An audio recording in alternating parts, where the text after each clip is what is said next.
Hey everybody, this is Silver Spook, and this is the Silver Spook video about controlled thinning. The rich don't want us healthy, empowered, or around it all, ultimately. So today's video, um, it's going to branch into a variety of topics, but like I kind of want to center this around um, something that I've been thinking about more and like looking at more closely recently, which is that there is a kind of tendency now. There's a tendency to kind of think about the leadership of countries and particularly places like the United States and places like that as countries that have governments that as I talked about previously, have democracies which are doing the will of the people, doing things for the people, and trying to keep their constituents, their voters happy. Obviously, we're talking a lot about the Biden and the 2024 election nowadays. A lot of liberals and conservatives are trying to convince their Americans and other countries, populations are trying to convince their voters to vote one way or another, ostensibly to kind of keep their, if we're talking about the masses, the collective majority of the population who are not, presidents, they are not billionaires, they are not, government officials, they are not, people who have vast resources to keep themselves alive. Let's just and keep their lives good. Let's put it that way, right? And so there's this kind of a, so I talked about recently what is democracy, and like there's this idea that like the governments have to appease the populations, right? The governments have to do what the people want, otherwise they won't get voted in. Businesses have to keep their consumers happy, otherwise they will collapse, and that would be bad for the owners of the businesses. There's this kind of idea that there's this there is a feedback loop, right? There is a kind of call and response, or there is a system in place where the people in governments, in business, in the consumer fields, and even to an extent, even in like the religious domains, that the people, the masses, right, that in the congregation, right, in the church, the people in in the voting booths, or not in the voting booths if they decline to, submit their vote in a Western representative democracy or whatever they happen to be in, or the people who are shopping in the mall, going to the McDonald's, right, going to the online Amazon store and buying a new Galaxy phone or whatever they happen to be doing, the masses, just kind of in general, like the collective, the masses, the 99%, the sometimes they're more derogatory when they're being described derogatorily, the hoi polloi, the unwashed masses, the the riff-raff. Obviously I made a game called Neofeud, so this directly deals with this to a large extent. The Joe bag of donuts, the, as Hillary Clinton once called them, the what was it, the degenerates, as Mitt Romney once called them, that other 50% of the population that will never vote for us. It's not 50%, it's more than that. It's 99 at least percent of the population, right? And so this idea that like this majority of the population makes its request heard by writing letters to senators, right, calling their representatives, even showing up to protests, right? Whether those are, for that country that's currently undergoing the GNO word that we can't say apparently, otherwise the algorithms don't want to show videos or something. Um, People that are, or they're protesting for, um, you know, their wages, or they're, doing a mass, collective bargaining action, the STRIKE word. Um, and I'm not saying that those actions are ineffectual. Just to be clear, just in case people misinterpret that. Um, and I'm not saying that, like, I do believe ultimately that it is going to be a mass collective. Uh, mass collective, educated, empowered, as healthy as possible, and as aware and as active and courageous as possible. Majority of people, that's going to be necessary to make changes, right? But um, but similarly, if people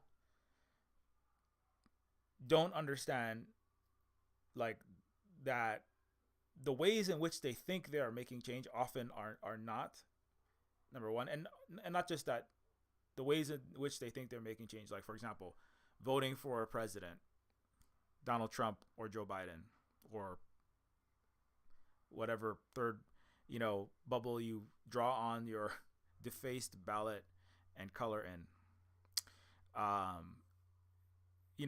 That the ways that people think that changes is made, number one, are not necessarily effectual, and number two, they're, the idea that the wealthy and the powerful and the people that are, quote unquote, whatever the leaders, let's just say, just to be more general about it, that they want you around.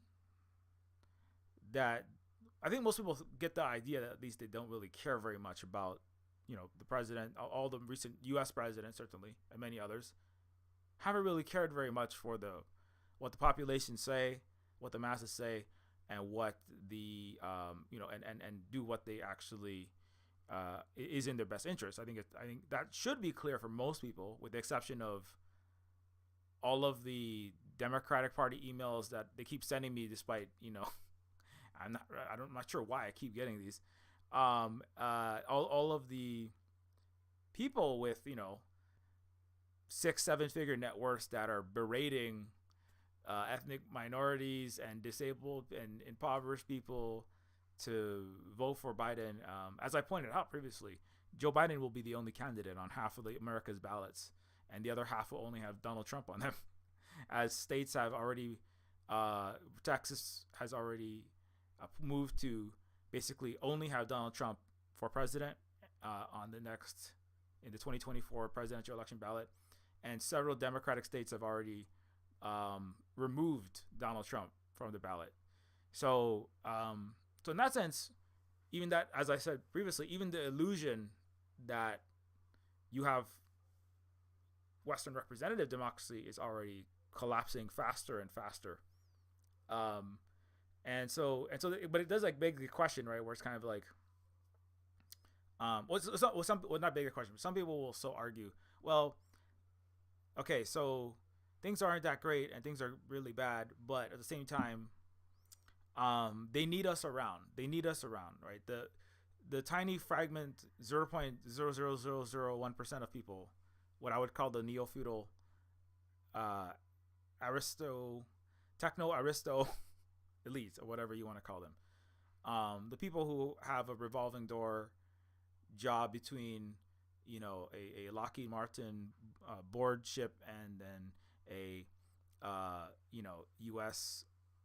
government, very cushy job, printing money to give to your arms dealer, or drug dealer, pharma company, or your banking,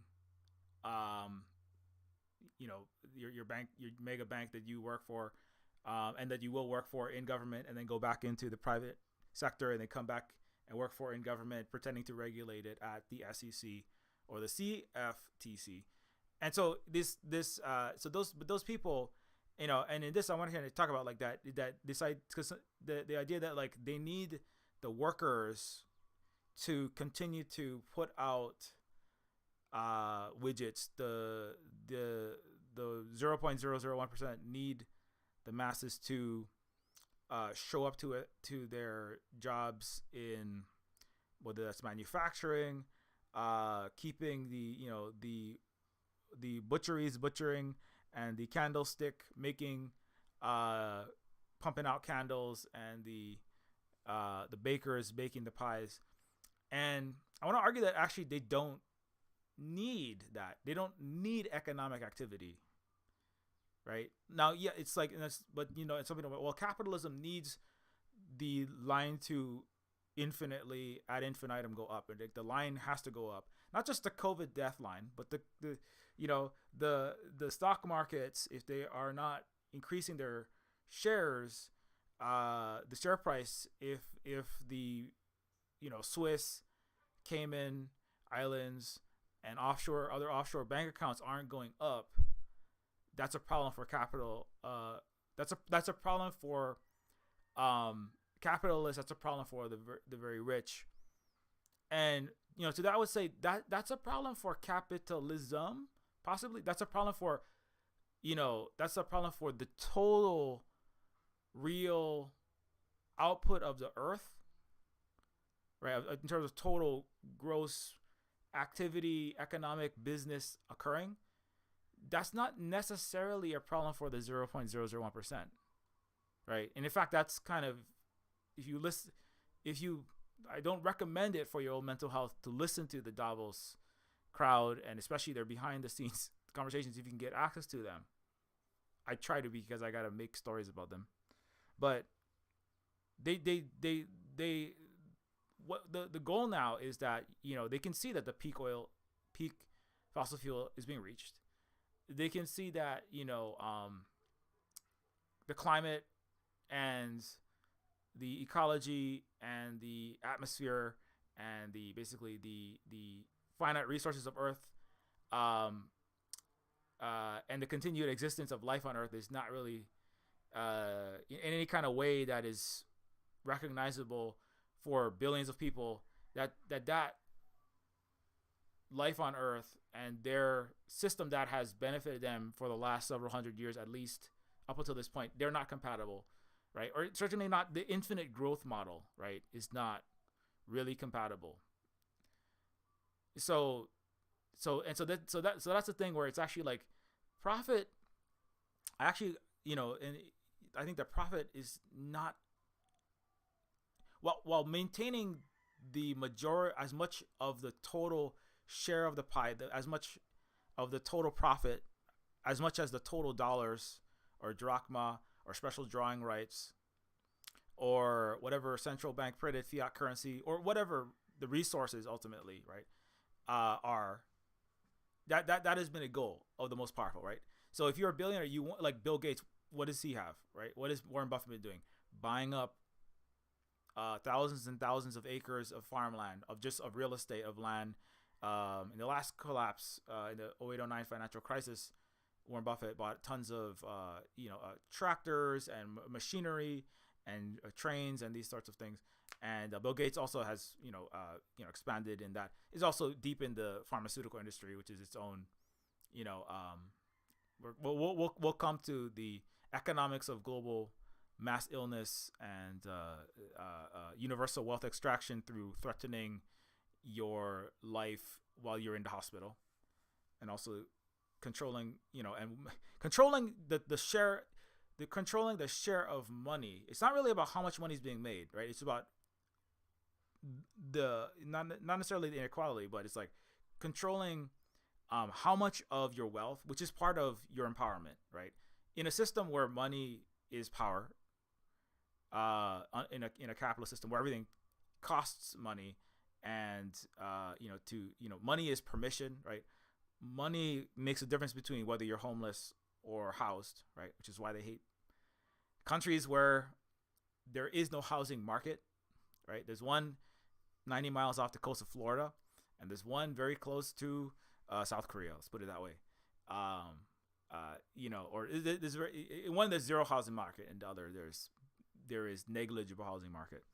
So but in a system where you in a system of capitalism, they don't need to make more money. What they do need to do is what the rich need to do, what oligarchs need to do, is make sure that the share of money that they have, or not just money, the share of money, the share of resources, the share of the control, their bodily health, actually, their physical, their body and their mind's ability to function of the rich and their very closest allies in the top 5 to 1%, right? Or the people that are like the secretaries and the technologists right around Bill Gates, right around Warren Buffett, that are in their own COVID pods, that have, entire, like multiple disco light balls of UV that are blasting every inch of the air around them, that have 3 times a day rapid antigen tests, the best quality of COVID tests, right? So the richest need their bodies and their health, right? They're all taking, they all, as I said, they all have all the precautions. They're all taking COVID tests. They don't allow anyone within a mile of them who hasn't been filtered for COVID, or they try their best to stop it because they know how bad it is. They're not telling the masses how bad it is, that it's basically airborne AIDS, cancer, and Alzheimer's rolled into one that doesn't go away. And it now, newsflash, it basically can hide from your immune system. The latest variant of COVID, you won't know if you've had it, because a lot of people aren't even getting the initial sore throats, running noses, intestinal, stomach flu-like symptoms. So the rich know that this has been a problem. They've known this the whole time, since at least November of 2019, when the intelligence agents of the United States reported that to the Congress. They reported it to Bill Gates in November of 2019, and they reported it to the Congress formally. We've later learned to Senators Loeffler and Burr, Democrat and Republicans, who, as I will reiterate, sold off all of their hotel and airline stock in their portfolios. And they bought Zoom, which is in a lockdown with minimal open physical spaces, right? Zoom school, Zoom work was going to take off. They knew it already. And that they also bought Amazon stock because they knew that remote shopping was going to take off as malls, the Radio Shacks, the TJ Maxx's, and the Macy's started shutting down, right? So they've known that this is a serious problem, right? And so the goal is actually not to keep the money flowing, I would argue, necessarily. Not at this point. In a global situation, it's much more complicated. I'm focusing primarily on the West here, which is the United States, of course, the capital with an O of capitalism with an A. This is where this is most relevant. And so they don't, at this point, they've kind of, I think they're accepting that, well, I guess we're not going to be making as much. The total money, the total gross output is not going to keep going up because, number one, we have this may be a news flash for you. There are millions of permanently disabled workers who cannot return to their jobs due to long COVID, amongst other things. Okay, so the collapsing health, and this is increasing, by the way. We just hit 2 million COVID cases a day, this January. Apparently it has peaked according to the BioBot wastewater levels, which is good, but that's not really, it's peaked, but we're still at massive, not unprecedented, but unprecedented since Omicron. It's the second highest wave of COVID of all time, and the trough between the peaks is increasing. That's actually one of the most worrying things, right? Which is that in between the Delta, Omicron, and now this most recent COVID spike in COVID cases, the normal, right? The normal amount of COVID circulating, mass infecting, and disabling and killing the population, right? Mass degrading the health and mental health and the physical health of the population is ever increasing, right? So as the peak is not as large as the previous, and that doesn't mean that we couldn't have a bigger peak in the future, right? The peak of the total number of COVID cases is not higher than Omicron, but the level that it's falling to is increasing and increasing, which means what? Which means that COVID is not going away. Herd immunity is absolutely a figmentary, delusional idea that's actually really been long debunked. COVID actually increases it decreases your immune system. It literally attacks your immune system like AIDS. And I recently did a video specifically about COVID that was called Syndemic. And if you want to get more information about that, there are many sources, but this is like my video that I did about this about a month ago. Super pneumonia, permademic, and immunity debt lie. Right, so you can learn more about that there. But back to so what does that have to do with the rest of this? So if the rich, if they like, well, let's just take one basic example. If the richest, most powerful people, certainly in a place like the United States, right, the Bill Gateses and the Elon Musks and the Bidens, etc., and the Trumps, if they really needed you around and healthy, right? They need your work. They need voters, and they need workers around. They really needed you around, right? Why would they allow? If they cared, because this is part of the thing. Is like, how if people keep getting sick and disabled, right?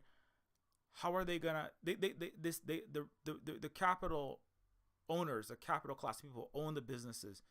They don't want us all to get sick. They don't want us all to be dead, because if we're all sick and dead, then who will work in their factories, in their offices, in their restaurants, right, in their militaries, and in their other businesses? They need us, right? Because we produce the value.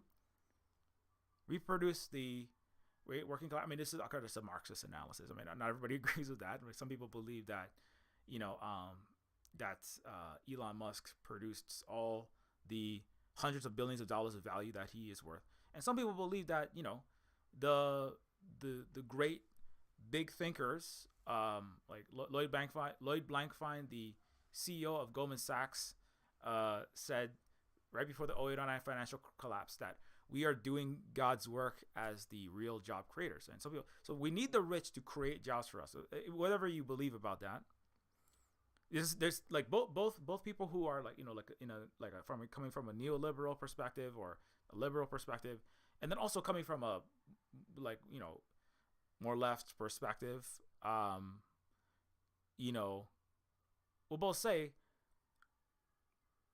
the rich, we produce the value, and the rich are taking, they are underpaying what we are worth, and that is they're taking that surplus value parasitically from us like a tapeworm in the form of profit, and we the workers, that's why we're going on strike. For example, the Hollywood strikes this past year, SAG-AFTRA and the WGA, or the auto workers strikes, the teachers strikes, nurses strikes. There's many of these. We're at the highest rates of strikes in a long time, and unionization is increasing. And it's good to see that in my industry, the game industry, that is also increasing at a rapid clip, right? And so the people are saying, well, we produce the value for you, the rich and the ruling class that own these businesses, and so we're going to withhold our labor.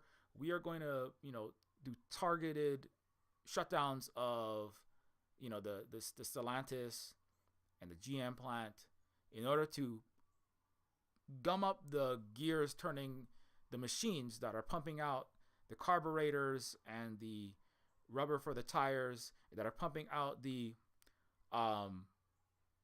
appearances of Margot Robbie at the Oppenheimer Barbie premieres. We're going to cut off our even the Spider-Man Across the Spider-Verse, Sony animators are now unionized and say we're going to withhold our animation and we're going to withhold our acting that you need for your movies. We're going to withhold our camera and lights and action, you know, clipboard dropping people, all of our workers. We're going to withhold our work that we do. We're going to withhold our Applebee's waitressing, so that nobody's getting their, deep fried, overpriced French fries and burgers while they're giving each other COVID and dying. We're going to withhold all of that, right? We're going to withhold our manufacturing, all that labor, and then you, the wealthy, you won't have our herds who don't have herd immunity. You're gonna not have all of our working class putting out these widgets, putting out the movies, putting out the food, putting out the services, putting out the cars, putting out the manufactured, labor, the airplanes, flying the airplanes, right? You won't have any of that. And so when you don't have that, you're going to lose money. And when you lose money, that's going to hurt you. And that's going to hurt you because you need your company, your corporation, you need your money to make more money for you, right? That's how this system works. So that the net revenue of GM the next year, minus the wages, is higher than last, and then the total profit that you're taking, and you're not going to get that profit because nothing's going to be functioning, right? And then so that's from somebody that's from on the class conscious worker side, and then somebody coming from the a liberal perspective would say, well,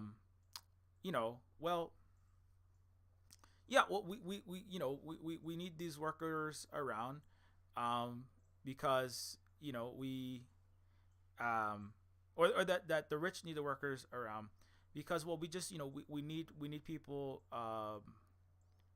people need to benefit from the genius of Elon, and that's like he really cares, and we need the rich have a vested interest in having the population around, because when profits go up, that allows job creators, right, like the CEOs of GM, like Elon, like the Tesla leader, to create more jobs, right? So from the ostensible, I'm not saying that's what the actual ultra rich actually believe, but this is like kind of the line that would be like the liberal line, like a actual left line, and the right wing, economically the liberals and the conservatives are basically the same people. The conservatives a little bit more mask off about it, a little bit more on the, the focusing more on the divides, racial, sometimes religious divides, but they're basically have the same thinking. And anyway, so a long story short, so the system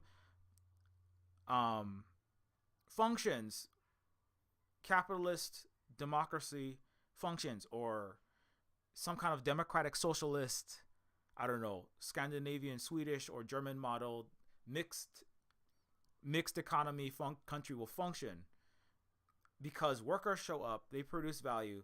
The government taxes a lot of that and gives, healthcare and universal education, or it doesn't do that in American style, and it has, all private healthcare and super expensive education, right? But one of those two things, and you see what I'm trying to get at is that, like, there's an assumption that, like, that more business, more economic development, more action, more activity, everybody wants that to happen, right? But the reality is, I think that they don't. Or not they, I should say. The richest, the people that are in power, right? They don't really care about the economic output of the society. Not really. They don't really care. Number one, if they really cared about the economic output of the society, then they wouldn't have created what David Graeber called bullshit jobs. And I don't know about this. This is just one example that popped into my head in this moment. And you can read about this, where actually in bullshit jobs, 80% of David Graeber shows that like at the time it was something like 60%, but today, right, it's more like 80% by some estimates. 80% of all jobs, certainly the upper middle class jobs in the Western capitalist world, are not necessary. Which means, what is a bullshit job? The definition was basically, if when you show up to your office or wherever you work, if you didn't show up, would the world be basically unchanged or not necessarily a worse place, right? Does your job actually contribute a net benefit? And the reality is, most American jobs, right, which is most of them are office jobs. Most of them are those kinds of, accountant, somebody working stock, you're dealing with stocks, marketing, producing emails all day long, or writing off emails, using MailChimp and some kind of AI generated autoresponder. Hey, would you like to buy more Nike socks if we change the logo slightly? Just kind of like, it's busy work, right? It's not necessarily helping. Or a lot of it's net negative. If you are a bank, right, which produces parasitic, or hedge fund, like a mega bank hedge fund, like somewhere in New York or Toronto or Chicago, which is where most people work for, those kind of entities. Those produce mountains of mortgages, massive debt that is basically just about asset inflation, and then mounds and mounds of paperwork. And sometimes you're producing, like, I almost became a Goldman Sachs high frequency trading algorithm programmer, which would have been a job where I would have been producing code to make more high frequency, like quadrillion times per second fraudulent trades, right? In order to squeeze more and more money out of actual real places like North African countries, Central South America, make their economy scream for the benefit of global imperialism. But my point is that, like, those jobs don't provide any net good. They don't produce more actual things. They don't produce more pencils that people could use. They don't produce more food, healthy food, vegetables and fruits that people could use, right? They are parasitically overlaid. There's this, sometimes in the 80s they call them the system analysts, right? There are parasitical jobs that are overlaid over and justify the moving of real value, right? Actual cars have value. Actual physical, a restaurant meal has value. The tomatoes and the beef and the milk and the rice or whatever that went into that meal, that has value, right? But most of the jobs in the West are actually they're not about producing anything. They're about filling out paperwork, having very advanced algorithms, electronic stock trading schemes, really simple, not very interesting presentation changes to the Walmart products. That's what a lot of this, redesigning the marketing on a kid's toy in a Walmart, making the sign a little different. These kind of, it's negligible or not proven like how much that actually changes the sales for each of these products. I think Sports Illustrated is going under, like McDonald's is collapsing. I mean, maybe don't support the GENOC something word, and McDonald's, maybe you would sell more McDonald's products. But my point is that, like, but a lot of those jobs, right, that are happening, these are not actually producing anything of value really for the society. Now, I'm not saying that every job where you sit in front of a computer isn't producing things of value. There's a value to having, like this YouTube the technicians and the computer scientists who make sure that YouTube keeps running. That has value because people would be, missing a lot of content, unable to get education, which they get through, I don't know, Skillshare, which is what everybody's trying to sell in their mid-roll nowadays. I just, off the top of my head, people, people would not be getting access to, how do I change my my fill pump on my, low volume flush toilet when it breaks, right? That's valuable. So people who are maintaining it, people who keep the servers running to maintain it. These, my point is that these are things that are in front of computers that deal with they're digital, but they also do contribute real value. But there are many things that don't, right? Writing a you know writing a email off to somebody who is not going to read that, and having sitting through a 2-hour meeting where the future neo-feudal royal, who is the son of a billionaire, who is the person who is not in the corner office yet, but who will get there ahead of you in the office rat race that you might be in until the office closed down, and then you were in remote work when everybody got mass disabled from COVID and died. But you know what I'm saying, which is that so number one, the GDP of the United States. So if we talk about the rich care about the productive output, right? And that's what so they need workers to produce this output. They don't care about productive output. Otherwise, they wouldn't have created bullshit jobs. That's just one case study, right? They wouldn't have this huge swath of banking, finance, insurance, real estate, marketing, a lot of academia. We do need education, but as I've argued, there's a lot of problems with Western academia. And just one example that unites the issue of PALESTINE and bullshit jobs and the fraudulence of academia. Alan Dershowitz plagiarized one of his entire books, and he is a esteemed, very respected, very highly paid professor at Harvard, one of the most prestigious universities in the West, certainly. And he plagiarized all of his work. So what is he doing there, right? I'm not saying that all professors are doing that, but there's a large amount of work that's happening in the university system, which also we have to remember is the university college education in the West, and certainly the United States, has been the next the basis for the next subprime housing bubble, massive inflation of bank loans, unsustainable bank loans, right? You have multi-trillions of dollars in America of U.S. student college debt, which are then sent to Wall Street. All these massive packages of student debt, like the mortgage debt before them, collateralized into credit defaults, collateralized into debt obligations, and then resecuritized in a Wall Street bank into CDSs and all these other horrific, eldritch, shadow financial system instruments, right? That are all part of that, a global capitalist system. That's not producing value. That's not producing any value. That does help the rich, again, maintain power, because they're not necessarily producing. It's not the profit. It's that the share and the control of money.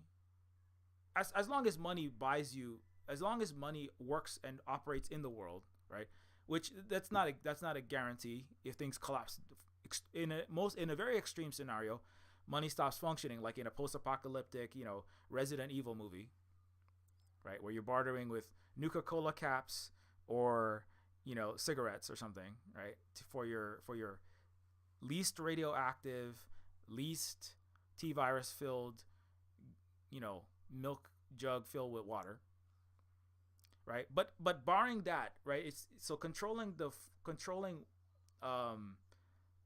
the main mechanisms that that are the vehicles for all human activity, right? That's what's important. Now money is where it's at, right? And so making value,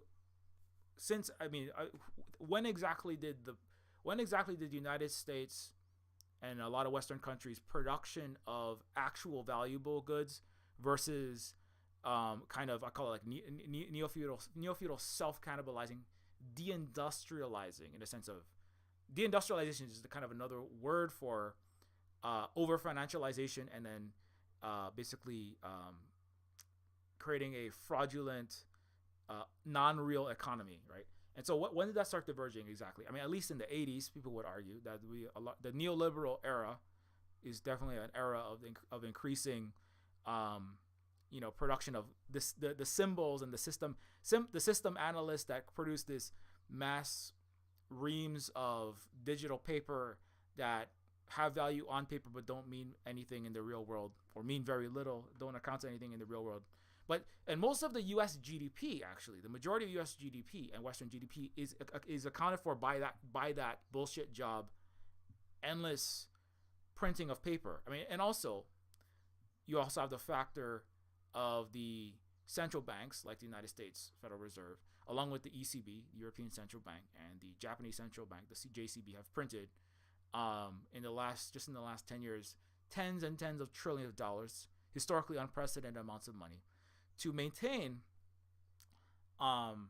maintain this neoliberal kind of I call it neo-feudal capitalism, or neo-feudal collapsar capitalism, where capitalism starts to unravel its own economies, which is different from industrial capitalism of the 1800s, when there were trains and steel. There was Carnegie steel, there were Vanderbilt products coming out. There was real, it was not in a good. It was horrible with labor conditions of the masses of the working people that produced that. But there were actual trains. There was steel. There was houses being built. There was food being farmed that was relatively commensurate with the total GDP of the United States country, right? Horrible slavery. Horrible slavery also coexists with capitalism. It's important to remember that as well. It's just the most optimum form. And but today what we have is people producing in their offices, behind their computer desk, mountains and mountains and reams of TPS reports, of these emails, of marketing campaigns and slogans for products. Now there is some value to art, obviously. Yes, it's true. Like if we took away all the movies and shows that we just watched, Terminator the other day, speaking of thinning of the herd, and the art and the writing and the story that goes into make a movie, that's valuable, right? The art is valuable, right? I mean, as an artist, obviously I may have a bias, and I may have a conflict of interest, but I mean, I think art, if art was removed, if actual art, like if there was no Undertale, right? How many Tumblr Gen Zs would be sad? I mean, basically all of them. How many lives have been bettered by movies and games and books, fiction of all kinds, science fiction, fantasy, obviously is, cyberpunk science fiction, of course, is my forte, but those things do make life richer if people want them, right? And that's why they go out and they pay money for them. They pay money for that. They're not it's not like the interest on a mortgage when that house could cost $70,000, right? And they're like, why did I gotta pay this thing? It's not really clear. I don't really know why is it a 5.6 APR finance? Why did the cost of why is it so high now? I don't really understand. That counts as, by the way, that all of that inflation, right? This and all this fraudulent inflation, this all counts as GDP.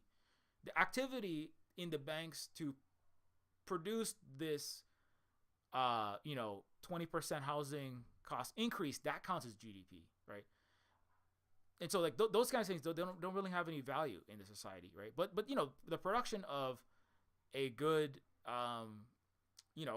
even just somebody's commissioned artwork of a deviant artist who does impressionistic NB furry demons based on One Piece, or what is that show, Chainsaw Man. I don't know, I gotta go watch all the new animes. I gotta catch up in my popular cultures. I'm like way behind on this.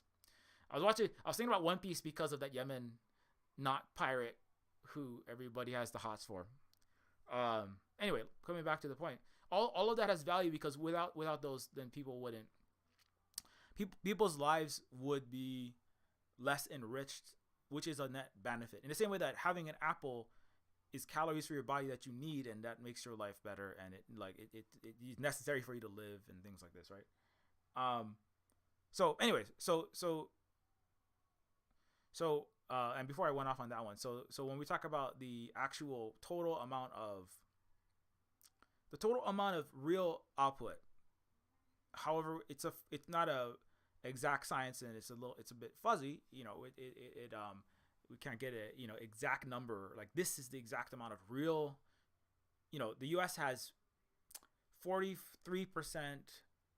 real GDP, and 57% of the U.S. economy is unnecessary, zero net benefit, or negative sum game, fraudulent GDP, not real, right? Not real in terms of economic usefulness, right? It's hard to get the exact number, but it's very high. It's very high. It's lower in countries that don't have huge finance, insurance, real estate sectors, right? That aren't hyper financialized like that. Which goes along. Also, the ones that are most colonial and imperial tend to have the most hyper financialization at this point. It's a kind of a process of continuing the neo-colonial project, right? With these, what is the WTO and the IMF? They're just giant, mega international banks. So to justify the taking of the resources from an African country, from a Central South American, global South, global majority country, and then pulling the real value into these first world countries and turning them into the coffee from a South American place very cheaply into the Starbucks coffee in New York, right? Taking the uranium, the valuable uranium in Niger, and then sucking that into France and turning that into the lights in the Champs-Élysées and the Eiffel Tower's beautiful twinklings, right? So that's why a lot of this, it's part of the imperial global capitalist phenomenon. But back to the West, though. So, and that's part of it. So the continuing imperialism is part of it. But there's also, that this is all counted as inside the country. This is all counted as GDP. This is all counted as productivity. It's not, right? It is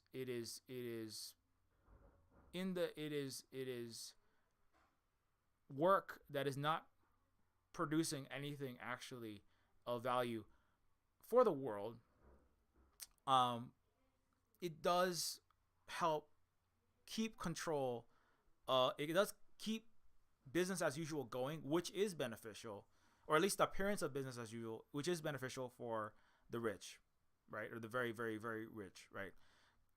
It helps to keep, things running the way that they want it, right?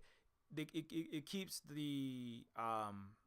it keeps people in their mentally colonized, or mentally, not necessarily colonized, but mentally structured to obey the authority, to show up for the job, to fight each other in a capitalist market economy for the jobs, to see yourself along a rat race kind of linear structure. There was this recent Wired article that I want to bring this up, that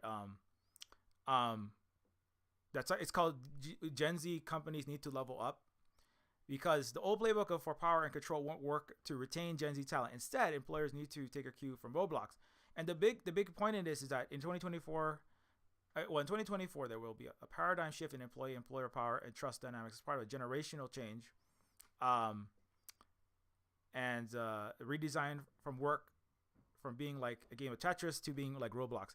But I don't want to. I don't have time to go through this whole thing. But what was in part of what's this was saying, and kind of what it is giving away. It's ostensibly about telling companies, hey, Facebook, do you want to keep the 20-somethings and early 30-somethings in your offices working for you? This is how you do it, right? It's ostensibly kind of like a note to the FANG big tech managers, right? But what it actually is telling you is this is why the bullshit job, this is why this kind of hyper financialized and what not just the hyper financialized, but all of the economy is really about in the West, right? Which is that, like, in Tetris, right? The way this author is describing in Tetris, it's a very, there's a clean cut. It's a game. It's a single player game, right? It's very structured, and it has very clear rules, and it's hierarchical, right? It has a set of levels. It has a progression, right? You drop blocks in Tetris. You drop blocks, vertically, right? If you drop the blocks in the right place, right? You put like the long, four dot straight line block, and then you put a L. You got an L. What do I do with this? Oh, let's turn it sideways, and then you drop the square on the end. If you make a row of blocks in a line, you score a point, or 10 or whatever points it is. If you make more of those, you score more points. If you eliminate enough of those lines, right, it's kind of like, also harkens back to Severance, which I also did a video about, right? If you right, which is also about a bunch of disgruntled, confused, overeducated people sitting in an office moving things around on a spreadsheet. But the point is that, like, if you complete X amount of these lines, if you do this and that and the other thing, right? If you complete your job duties as assigned by your employer, right, then you will move up. After, if your department, right, sells, X amount of the product, or 25,000 widgets, and you outsell the other stores, your store gets, store of the month. When you in your quarterly review, you increase your prospects of getting a promotion, getting a raise, getting better benefits, right? And this is why you're working here. You have a future at this company, or you have a future in your career, right? And what you want to do is you want to keep on working at your best, following these very, very clearly defined set of rules, right? Have good communication skills, or show up for work on time. Don't be late. Don't be tardy. Complete, all assigned work within a allotted time, right? Be honest with your employer. Tell your employer everything. Be a cop in the company. And if you complete all of your assigned tasks in a set amount of time, and you have a very good performance rating, you will get a promotion. And then if you keep getting promoted, eventually you could have an amazing life and retire to Hawaii and a white sand beach and have 25 houses and join the power callers and the yacht boys and the crypto bros, and sail around the world and build your own rocket ship company with your own two hats with other people that have worked their butts off like Elon Musk to get to where they are. /sarcasm. Anyways, but what this is actually saying is that what this is revealing is that the article is saying, okay, that was the old model, but now Gen Z, or young people now, they want they don't want this rigid work structures, right? Where they show up to their offices 9 to 5, clock in, clock out, with this very clearly defined set of rules in a very hierarchical fashion, defined by the boss, defined by the CEO, which is defined by the board of directors and the shareholders that are millionaires and billionaires. Let's be clear, right? So that's capitalism. Is they tell you the people who have the most money, people who have the gold, make their rules, the golden rule, right? And the article is saying, well, that I'm not saying that that's not the capitalist, but I'm saying, like, the article is saying that young people, if a job conflicts with their values, Gen Z and Gen Alpha are far, far, far more likely than any previous generation to leave that job, right? If you're working for McDonald's and they're doing GENOCIDE as part of their giving free meals to the IDF, trying to say words that don't get me kicked off the YouTube. Young people will be highly inclined to leave those types of jobs. If they feel like they're in a highly overstructured, overbearing job where they don't have a more democratic say in what they're doing, why are they doing it? You're just telling me to move these widgets over there? I don't want to do that. You're telling me I don't have any say into how this is run? I don't want to work at your company anymore, right? This doesn't have any meaning in the real world. Like, this is not making any real change in the world working at this job, I don't want to work at this job, right? And so you know, and so but you know, but also what this is showing is that the purpose of office work, and not just office work, it's all work really, but the purpose of work, right? Certainly in a capitalist world, of as minimally empowered, minimally educated of the population, certainly in the sense of history, politics, and economics, where it matters the most. I mean, you can be educated on math and science and engineering, but that doesn't mean you're educated on how the how power functions to better your life, and why you need to be in a union to not be mistreated as a worker, right? Which almost everybody is. Um, and so what this article is actually saying is that the jobs have been places that have always been hierarchical, they have not been democratic, right? Gen Z and Gen Alpha are just relaying the young people trying to get away from the anti-democratic workplace that boomers, Gen X, and many other generations have been conditioned to join, and have been in a feedback loop in the office, in the workplace, being reinforced and reinforced through the little tidbits of, oh, you were such a great employee. Oh yes, you know, this school really cares about you. That's why we're going to give you you can take off one sick day of isolation when you get COVID.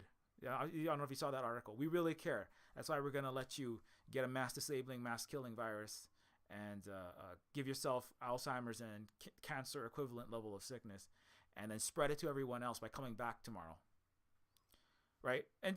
So the generations that have just been conditioned just to accept whatever the boss, the pastor, the priest, the president of your party, the governor, the senator of your party says, the radio show, the news of your party says, that hierarchical, the workplace is a place where that is all reinforced, right? Where the control is maintained, where people where power and control is the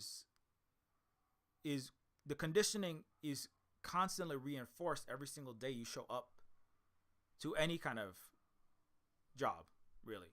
Certainly the corporate capitalist, non-democratic workplaces, right? So that's really what the working is about, I would argue, right? Coming back to this topic of control thinning. The rich don't need to make money, right? If they did, they wouldn't be crashing Boeing planes. The rich don't need to make more profit. The rich need you, the masses of the 99% that aren't rich, to remain conditioned, docile, compliant, right? They need you to not rise up and take control of the means of production. They don't need to make money, right? The rich they don't need the total output of businesses to increase.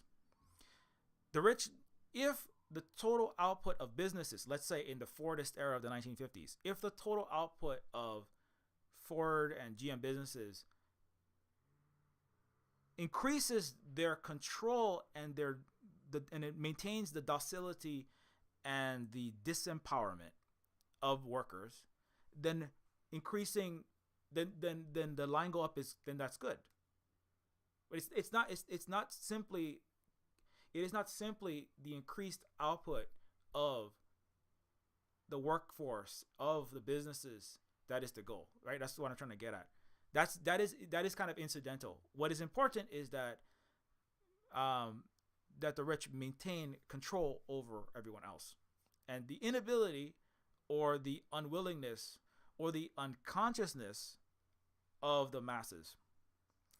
So, if we've met like everybody, I think most people outside of some of the conservative and like more anti-scientific people, and very, very much locked in terms of their retirements into fossil fuel companies, and outside of those people would say, well, the total resources of Earth, we reached the climate and ecological maximum. We can't keep using resources. Certainly, the fossil fuels, gas and coal and oil, and we can't keep using energy and filling the world with microplastics and PFAS and all these other horrible chemicals. We can't keep producing and factory farming and doing this, horrible monocrop extractive farming and industries. We can't do that at the same rate we're doing it, right?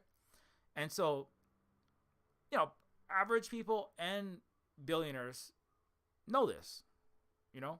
Some people don't want to accept it, but that we're at a place where we have to slow that down. And so the line is going to go down, right? The total growth rate certainly, and the total output, right? In terms of total energy use, total trucks driven, total mileage of trucks driven, trains driven, right? The trains are all derailing, like in Norfolk Southern and in East Palestine, as the trucks are not showing up into Palestine because of blockades. I'm not saying that Yemen is trying to deal with climate change and the axis of resistance is trying to slow that, but I mean this is part of the deal. Is everybody knows that the way things have been going for the last at least a century, and since the Industrial Revolution certainly, some of that is since the extreme rate of increase of total output, that can't keep going, right? And certainly not in the fashion that it's been going, right? So if it's going to start declining again, what matters is not the total output, right? I think this is something that like people don't, and even like progressive thinkers and activists don't really, they're not necessarily keeping this in mind. The total output is going to drop. GDP is going to drop, or certainly the rate of increase is not going to keep going, and certainly the rate of real GDP is going to drop. But certainly the fraudulent GDP, like I've already said, right? The majority of Western output is fake. The real GDP of the U.S. and the West, by some estimates, is -5% to -10%, right? You simply cannot be. There are so many, there's so much acreage. There are so many factories that have been closed down. There's so much, real actual production that's not happening. That's all been offshored, right? That's part of the deindustrialization, right? A lot of this went to China. Obviously, they're the world's biggest manufacturing factory. Which we should also add are also understand that they can't keep producing as much and at that level forever, and that's why they're changing their internal systems. They're having more circular economics. They're focusing. They're the biggest renewable technology investor, green and successful reforestation projects in the world are there. 10% of their country has been reforested. The U.S. is at -33% deforestation, because they can also see where things are going, right? But anyway, we're focusing on the West for now. But the point of the thing is that everybody can see where that's going. So because the profits are not going to increase infinitely forever, because not the profits, but because the net output is not going to keep increasing, the recalculations are happening, because the populations of the Earth, not that the Earth can't sustain the populations, but because the capitalism as it has been set up, right, the system needs it is like the tens of trillions that have been printed, right, that have echoed and that have seeped into the economy in the form of the central bank loans, JP Morgan, BlackRock, mega financial firm.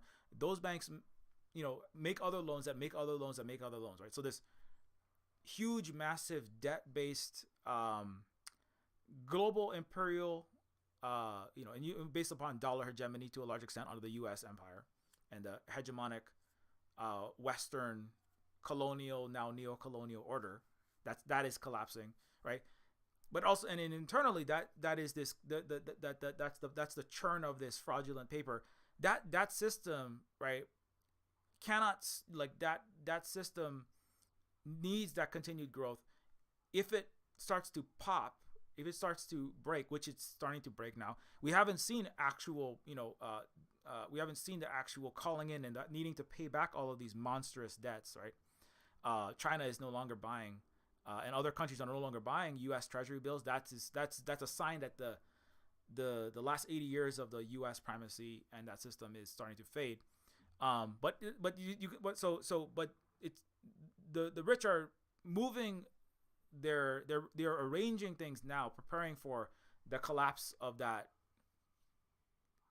Western capitalist imperialist hegemony, which is going to cause huge havoc through the society, right? I mean, it's unclear exactly what this is going to look like, but what it means is that the exorbitant privilege, the ability to suck all of this real value out of America, Central South America, Africa, Asia, is gonna be massively reduced, right? The ability to pull the beans out for 2 cents and put them in a Starbucks coffee, or a Walmart bag of great value coffee, the ability is gonna fade rapidly. The ability to get oil, right, from, even if you're something interesting, Yanis Varoufakis pointed out today that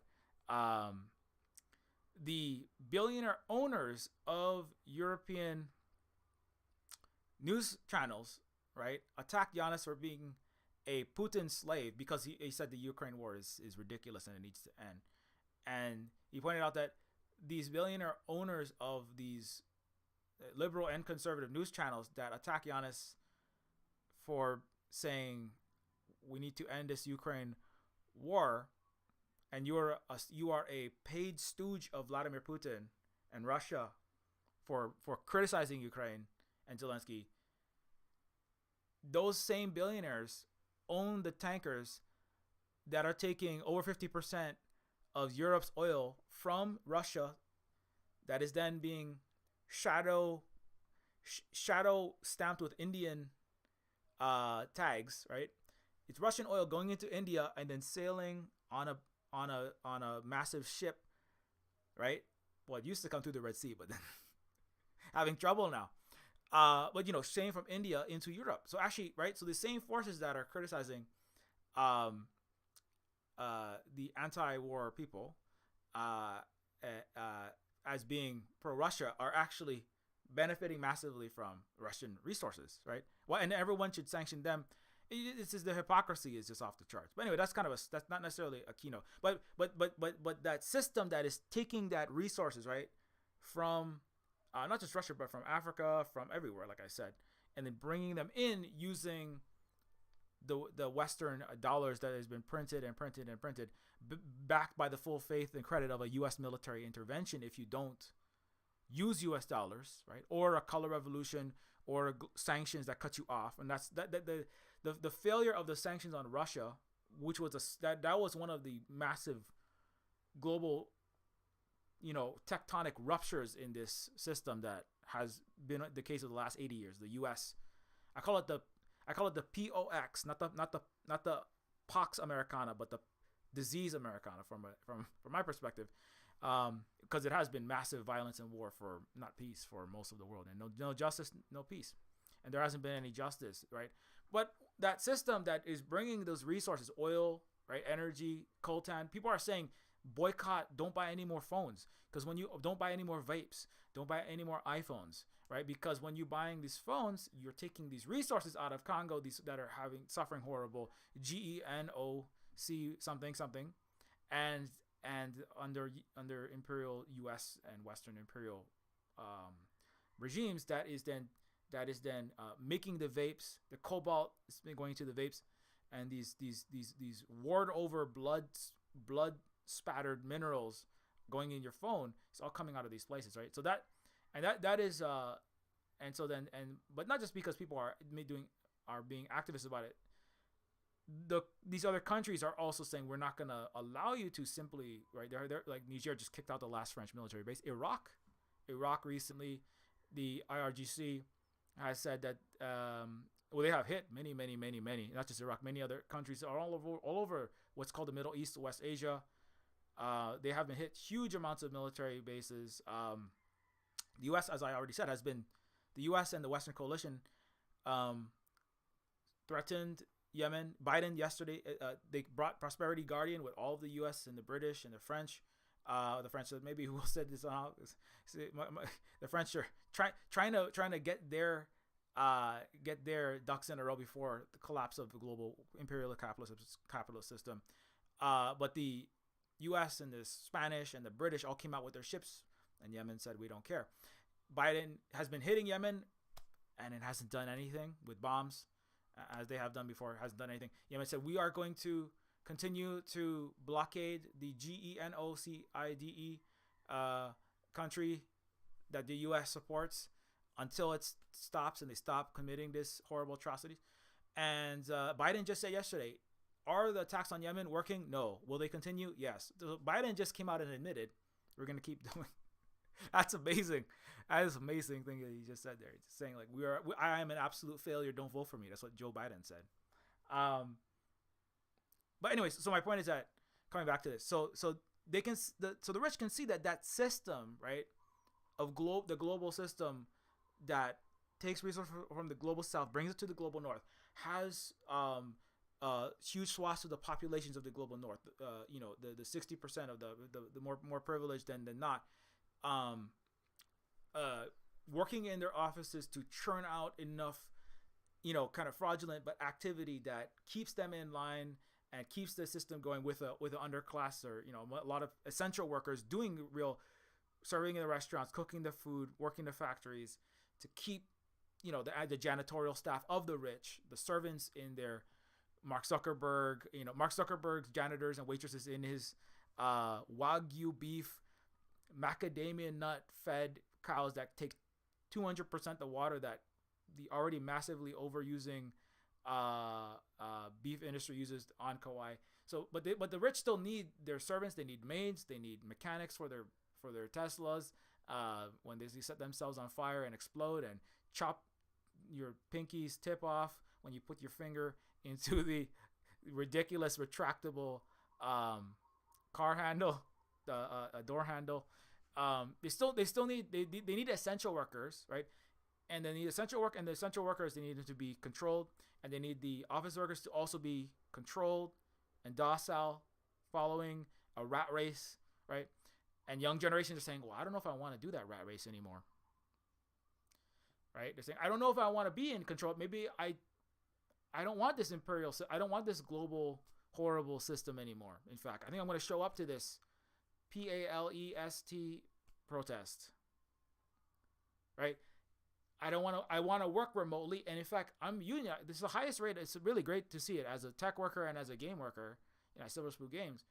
We applaud our game workers unionizing, and one of the key demands is we want remote work. Remote work was kind of the beginning of the end in some ways, right? Because it's kind of like people could see that they're happier not spending 3 hours a day consuming needless carbon to drive there. 1/3 of all cities that is dedicated to extremely environmentally destructive concrete to make parking lots, and then they're spending 3 hours commuting, plus certainly in Honolulu and Seattle, 3 hours a day commuting, very common, especially on a bad traffic day, rainy day. In the office, spending the majority of your adult life, right, playing someone else's Tetris game, trying to again, shoot those emails off, write bogus reports, right? Show up to fall asleep in meetings where some rich kid is waiting to get promoted to the VP of marketing, at the Nike company. It's like people are like, why am I doing that? Why am I like having sexist pigs, right? Refuse to use your pronouns when you're working in that office, right? In front of the water cooler, hitting on you awkwardly. Game companies is just rampant, right? A lot of game workers is led by women of color and women in general, because they're like, you have a very horny, very, very, let's say, very, Western traditional, just very very horny, very misogynistic attitudes toward women, and they're very nerdy and they don't know what they're doing, but they see women in office and they're very. I mean, offices in general, but especially in the game offices. I mean, I was listening to some of our fellow women game devs, and it was like it's been horrible this whole time. Remote work has been the liberation because I don't have to be surrounded by these overprivileged dudes and who are making way more money than me, doing less work and sexually harassing me in the office. And I'm sick of playing this game where I'm trying to become a audio engineer or a manager or move up in my career, and I stuck in the same place with the same old boys, right? Just keep on promoting themselves, right? I'm not really going anywhere, and then people just, when it comes up for promotion time, I'm getting fired, right? The new trend now is TikTok firing day. The day you get fired, go on TikTok and blast to the world. I'm worth so much more than this company has ever said. They haven't given me anything that they promised. They just fired me in a like crappy AI automated Gmail or just like a DM on Discord or something, and this is so horrible and so unfair. And and it's like having, it's like Jerry Maguire. Everyone's doing it. Millions of people are doing a Jerry Maguire quit, but like even more, who's with me? Who wants to leave this stupid corporate ladder, right? Who wants to leave this control mechanism that is Western work, right? Not just in the office. A lot of restaurant workers are quitting. I mean, if you work in the front lines, you're 5 times more likely to get mass disabling, mass killing, airborne immune system evading airborne AIDS, cancer / Alzheimer's equivalent that is COVID-19, right? And they're already sick and dead. They're already frontline workers have been already. That's why we have a worker shortage all the time, right? Many of them are sick and dead, and the ones who aren't, they're like, I'm not going back to that. I'm not going back to that work.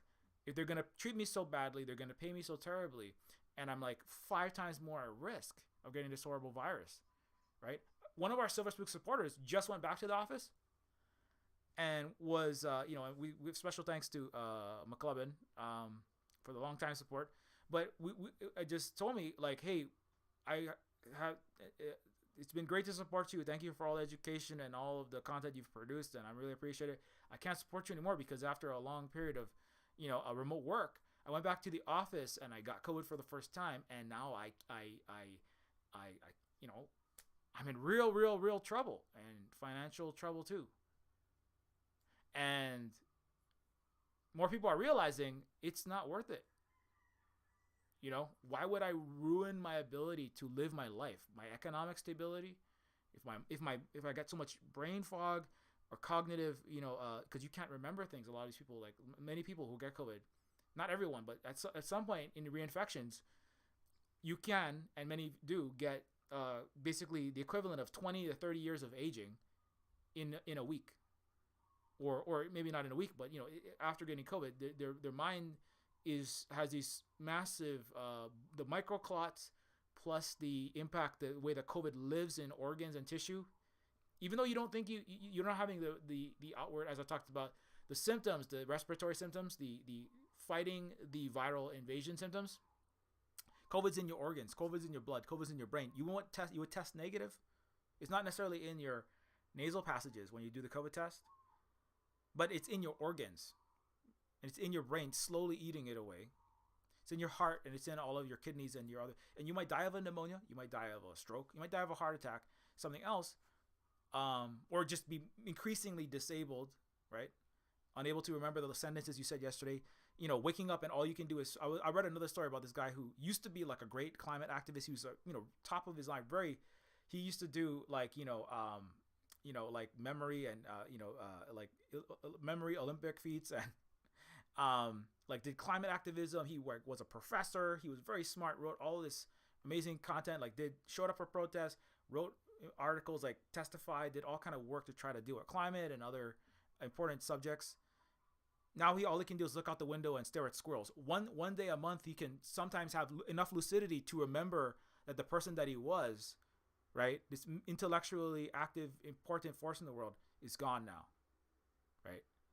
His wife has to take care of him, like basically bring him his food. He can't remember like what he did yesterday most of the time.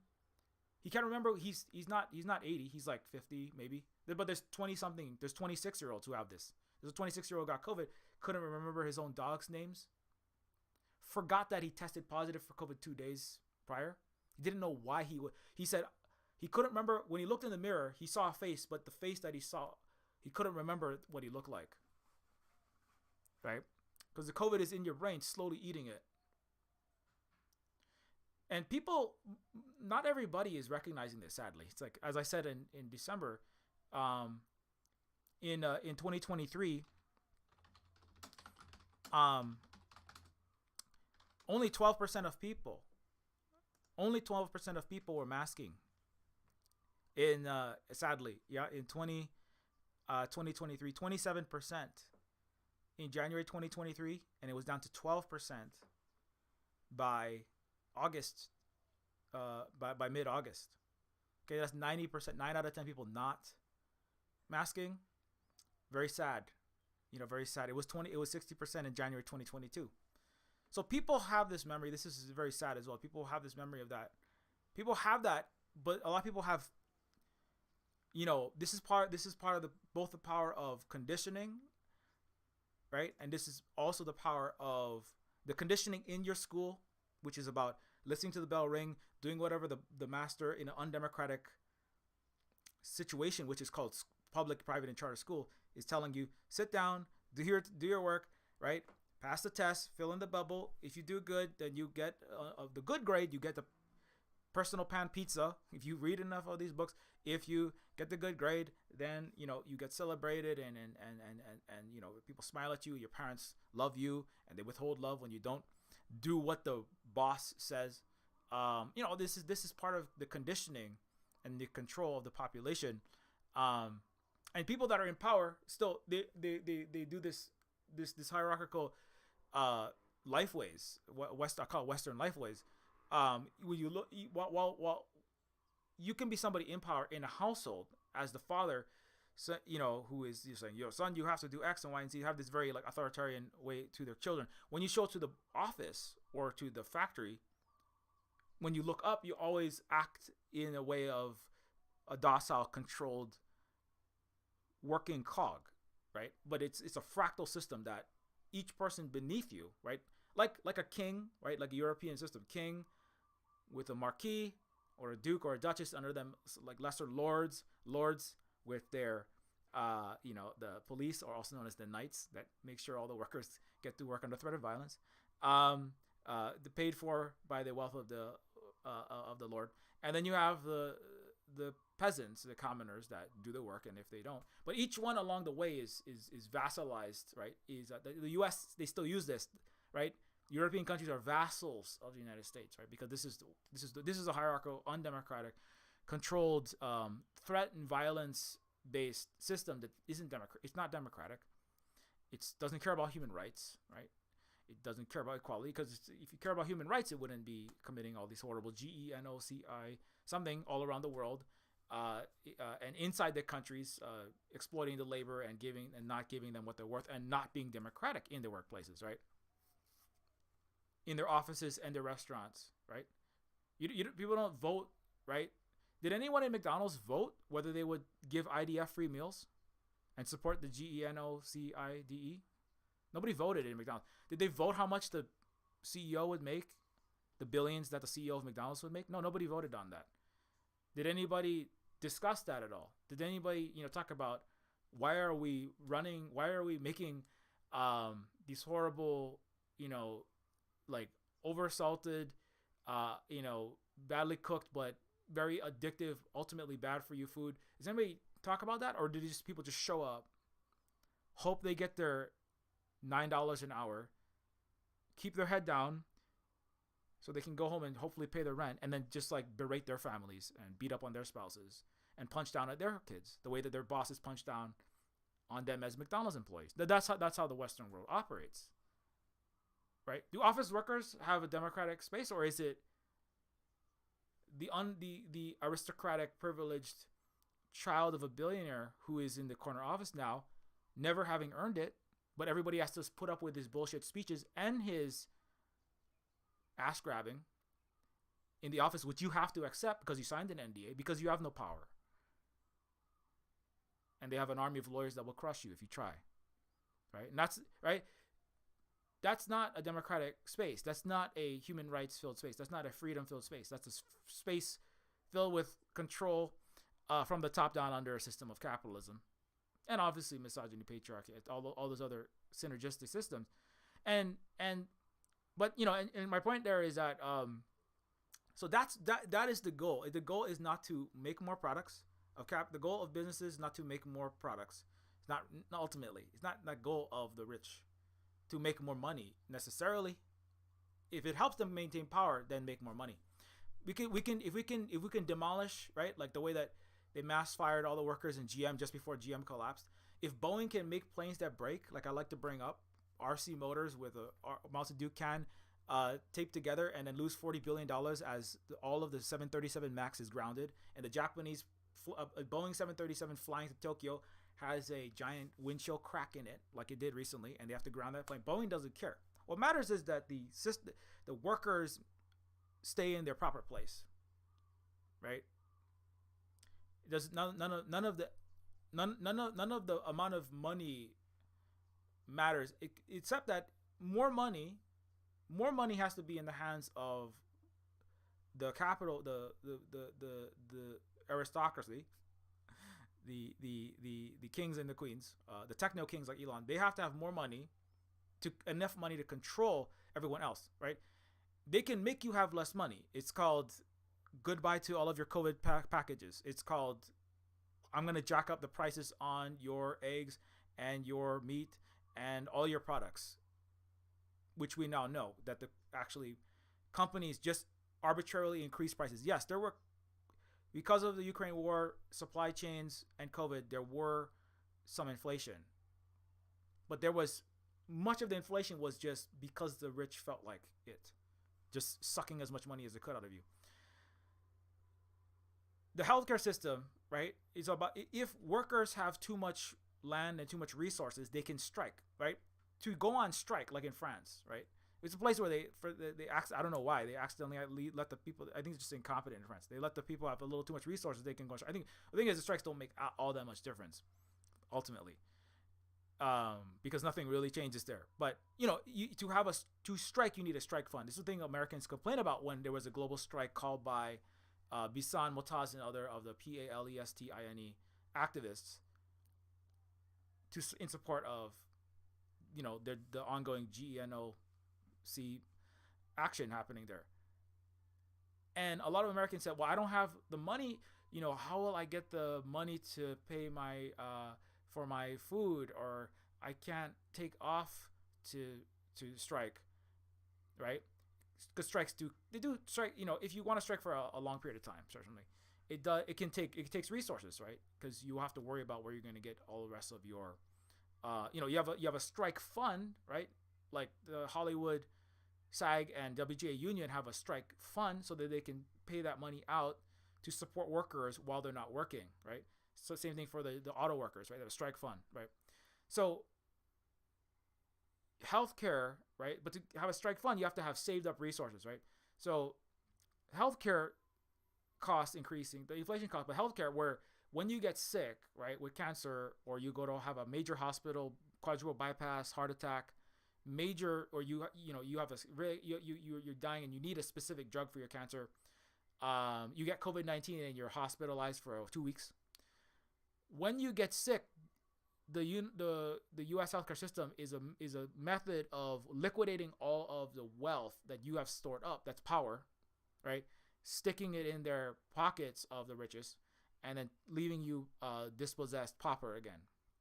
To make sure that it's very important to make sure that the working class doesn't ever get enough leverage to conduct any significant actions against the ruling class, right? And so you give up your self-determination. That's in an international geopolitical sense, right? That's one thing that as Native Hawaiians we understand this, and as Yemen understands this. This is why they produce their own food, and they have their own sovereign systems of industry and other as much as possible, so that they can have leverage to do things like launch military campaigns that prevent U.S., British, and other ships from entering the Red Sea in support of the GAZA. And so similarly, if you don't have any so healthcare, housing costs, all these things have to constantly go up to keep people at their last, 2 steps away from homelessness. The United States just is having a hearing in the Supreme Court over whether governments have the right to kill homeless people, basically, for being homeless, or to use lethal action. Whether police in the United States can use lethal action on homeless people, and some states are already moving in the direction of basically there's a right to liquidate homeless people. Is basically, let's call it what it is. It's the right to thin the herd, right? So if you become homeless, even if you don't die, your life is basically over in the West. You're ostracized, you're looked down upon, you're forgotten by society, you're walked over in the cities of Honolulu, Florida, New York, even though U.S. is a colony in Hawaii, but it's U.S. imperial occupation. But you're stepped over, you're overlooked, you don't count as a person anymore. Americans don't see you as a person anymore, most of them. Your family disowns you a lot of the time. You disown yourself because you have internalized capitalist thinking, right? And not having money, not having a successful job and a career in that, Tetris control mechanism that is the American job, right? Your lack of that job means you lost the game, right? And if you're homeless, your life expectancy drops in half. I know because I work with homeless people.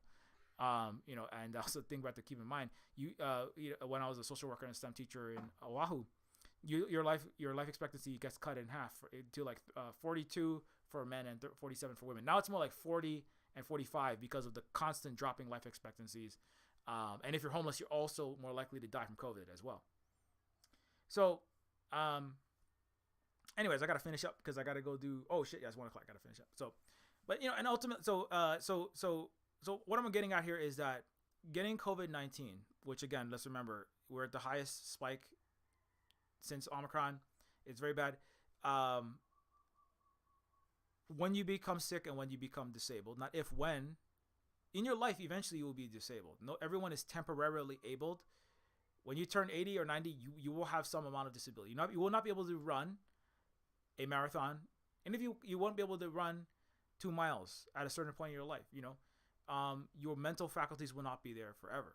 Now, they'll be a lot longer if you don't get COVID and Alzheimer's and don't have massive traumatic brain injuries. But you are temporarily able. But also, getting COVID, you can get 80 and 90-year-old level disabilities, right? You can get extreme dementia, Alzheimer's, like I've talked about. You can physically not be able to walk, like many people who get COVID. They get winded after taking 10 steps. Like just standing up and doing the dishes causes them to pass out. People who used to run marathons, the 22-year-olds who used to run marathons routinely, talk about, now that I've got COVID, I can't barely get out of this wheelchair.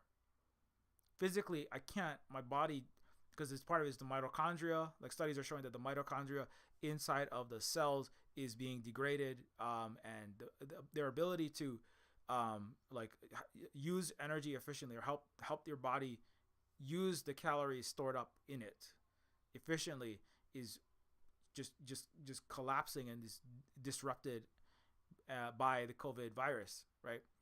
One of many impacts that you get from COVID. So anyways, so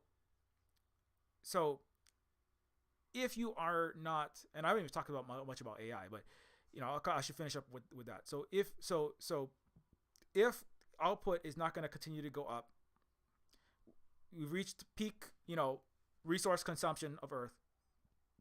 The global situation is reversing in the places that are the richest places, the capitals of the ultra wealthy, and those power and the people who have this unjust power. That's the United States and the West, right, where most of the wealth has been stored up, and which is most conducive to them getting their way in the capitalist world. Then they know that things are going to start unraveling, right? And so they've never needed the workers, as I've already kind of illustrated. They need you to be controlled. If the system that has allowed them to maintain control, the capitalist system, right, that's allowed them to maintain that control, like I talked about with that article, the Wired article, right, that alludes to Gen Z and younger generations don't want to play a hierarchical, non-democratic, tyrannical kind of Tetris game of leveling up, and being docile, good little workers and consumers, right? Right. COVID disrupts not the COVID virus itself, the acknowledgement of COVID, and taking action to mask, right? Do the air filtration with HEPA filters, right? Having lockdowns and these kind of things when it's necessary. That disrupts the economic activity of the last 100 years of capitalism, right? Showing up to the office, going to the party, taking that trip, consuming, working, and then again, it's about making sure that you are doing what they want you to do. Going to the mall, shopping, coming home, getting into that voting booth, voting for your flavor of Coke or Pepsi. Whichever one, the billionaires own that. Buying Coke or Pepsi, doesn't matter which one, the billionaires own the Coke, the Pepsi, the Mountain Dew, and the Ocean Spray. Doesn't matter, right? So the point is that you keep on running through the hamster wheel, right, of that system. Doesn't matter if they're making money or losing money. It actually doesn't matter. What matters is that you're running on that loop, and then you're controlled, right? And COVID disrupts that because COVID says, hey, everybody, let's stay home. I mean, it's necessary for people to stay home so they don't spread the COVID-19 pandemic, right? The reason why, right, there's that Oakland schools are allowing kids to go straight back to class even though they have COVID, right? It was stated in this article, right? Oakland schools allow COVID positive students to attend class. This is criminal. It absolutely is criminal. Is to stop the disruption of the control mechanism, which is Western capitalist business as usual, school as usual, that supports the parents having daycare so that mommy and daddy can do going to office and going to shop in the mall and going to concert and going to trip, right, and going to movie theater, spreading COVID. But right, and so the other one was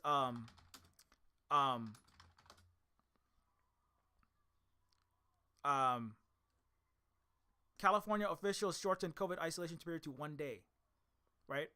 As many people pointed out, we already know 2 years ago, the CEO of Delta Airlines convinced the CDC to shorten the length of COVID's disease course from 3 weeks to a month to 5 short days. Today, blue states are leading the charge with 1 day isolation periods. Kids attending school with active COVID. Okay, we know the science is already telling us and screaming at us that COVID is, it lasts weeks. You're infectious for a long time. It could be more than that in many cases. If you're testing positive, they say testing positive, still infectious. That's basically what the approximately where the science is at. And so the 1 day isolation period, that is the official California policy. It's not even a red state. This isn't a Donald Trump anti-science. This isn't the conservative anti-science Donald Trump, Mississippi or somewhere, that is totally not doing what the science says on health. This is California, right? Even further, that's a disruption for this to the two-party rope-a-dope U.S. system, right? But anyways, so why are they doing that? Why would they do that? It's because it's not about making money. It's about making sure that people are in that Tetris game, in their control mechanism. When the remote work happened, yes, there is people who invested in real estate. 85% of all bank loans have gone historically straight into real estate, commercial real estate, residence real estate. The value of skyscrapers in New York, the 200-story mega towers in Vancouver, these are pyramid scheme Ponzi, just giant concrete glass and polarized glass, concrete, and steel girder, cubicle and spa and penthouse filled bank vaults. That's what buildings are in the West. They're just storage. They're storage. They're giant storage pieces to give the illusion that there's wealth there, but a lot of this is not. The buildings are not worth what they say they are. And so there's people, yes, who are saying we need people back in offices so that we can keep the valuation of the offices up, even though the offices are not actually necessary, which millions of office workers found, hey, I can do my work as efficiently without getting sexually harassed, without having to put up with these douchebags inside of the office that are just, walking around talking about the golf game they had around the water cooler and this sport, and there's a lot of inefficiency in the office. I have to put up with these other irritating other workers. I got to get I risk for COVID in my office, right? So people figured out, hey, not going in the office, not being in the office is really liberating and really great. I get more work done. I'm more productive. My life is just much improved. I like spending time with the people. A lot of people got divorced because guess what? They had I have a male loneliness stream to learn about how the people of a particular gender failing to deal with equality means that they're going to be lonely now, right? And so that went up because people were realizing, a lot of them women, but not only, that, hey, the office was a method that was keeping me controlled and keeping me a prisoner of this capitalist, consumerist, Western system, right? And so you got to get back in the office to get people back into that control mechanism. If the control mechanism breaks down of the capitalist business and school world of leave your place, go to this undemocratic school and then workplace, get out, shop, come home, go to sleep, wake up, do the same thing till you're dead, right? Get a mortgage that you can't barely afford so that you get your wealth taken out of you, go back to the office to pay that mortgage, you come back and wake up, go to sleep, do that till you're dead. If that breaks down, then the control mechanism breaks down. If that breaks down, then the rich are, they're thinking ahead. They're like, if one of the things is, number one, get as many people back in the office as possible, right? Keep doing that busy, non-productive work. Keep you distracted. Keep you not building your own dual power structures, getting independence and sovereignty, economic sovereignty. And that allows you to get educated, right?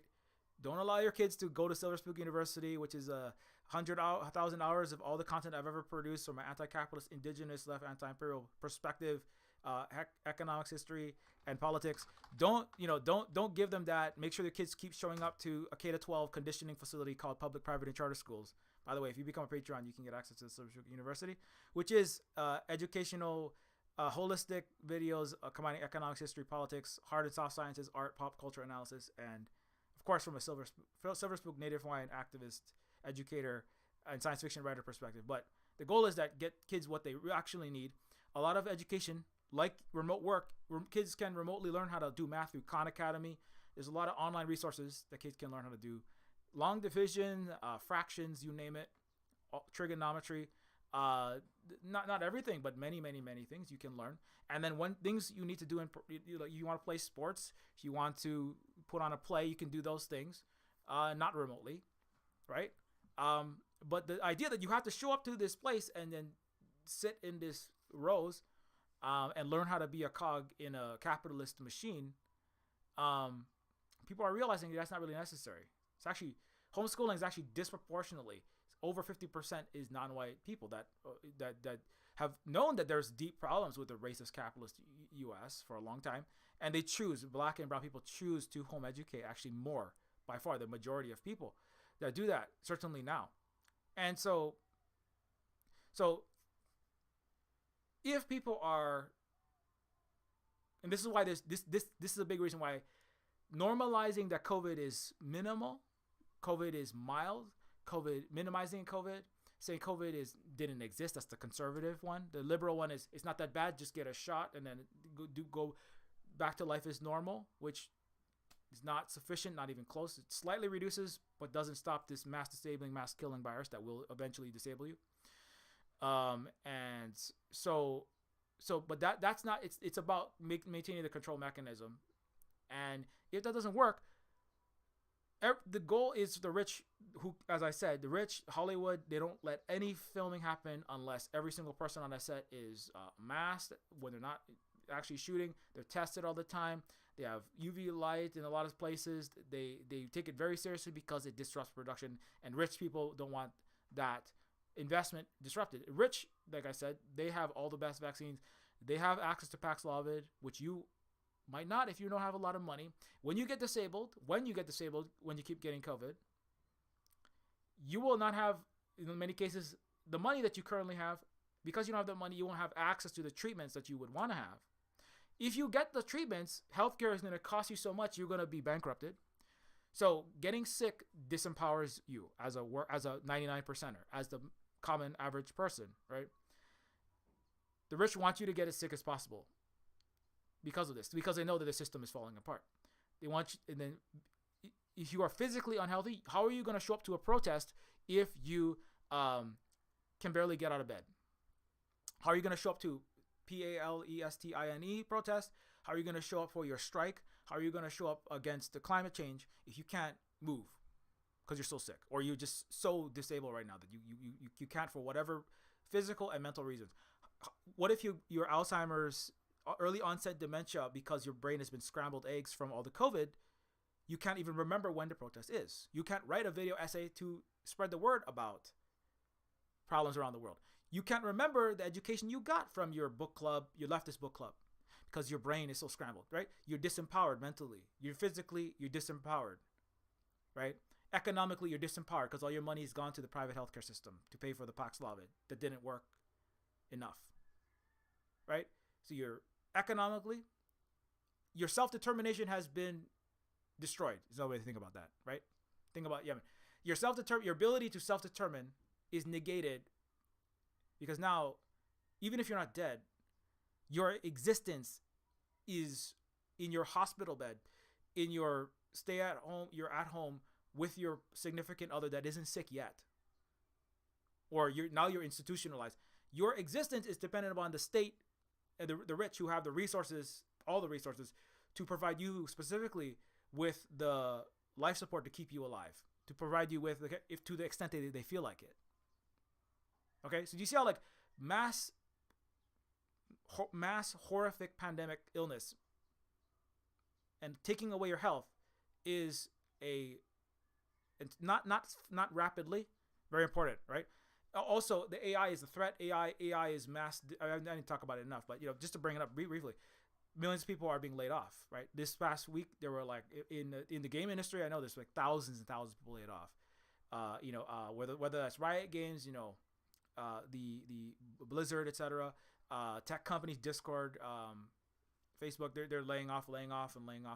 AI is not functioning properly.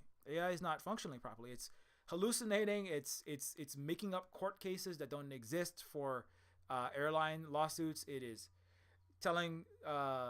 writing in biology textbooks that this mushroom that is poisonous is actually fine to eat. That's extremely dangerous. But the rich don't care if you eat a poisonous mushroom. When you go on your eco hike, in Yellowstone Park or in your neighborhood, they don't care if you eat a poisonous mushroom, right? What matters is that the ones that are alive don't revolt. Don't. The ones that are alive, you can die. It doesn't matter. If you get sick, great. Now you're even more controlled. If you're alive, you have to be in the control mechanism. The control mechanism of the school office breaks down. The new one is now you're institutionalized in our universal death care and universal wealth extraction system. You are stuck inside of our medical complex, or some other, or the police. We're going to try our best to use the police on you, as much as the police salaries have not gone down, $200,000. Now the young are also resisting recruitment by the military and the police, which is good, right? So, but what does that mean? That means that the rich are getting more desperate. They're going, well, let's accelerate the mass infection of COVID to mass disempower through illness more and more of the population.